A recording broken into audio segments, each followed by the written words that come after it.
In this video, I'm just going to show you how to add images and media to AI content automatically. Now, if you're using WordPress, you can simply go into the media and add go to the library and add the content. But if you're using AI tools, some AI writers have the media space and some doesn't offer. But here you can put, click on custom images and I can create a new folder. I can input all the images. I can upload all the images. And then whenever I'm writing an article, I can individually tell. So if I go into the overview and whenever I'm generating an article, go into the images, and here I can use my custom images and select the folder which my images are there.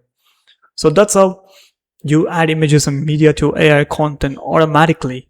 I mean, you cannot do it in a ChatGPT, so that's different. So this is how you do it in a AI. Or the AI writer I'm using is Orwell. The link will be in the description. Make sure to check that out.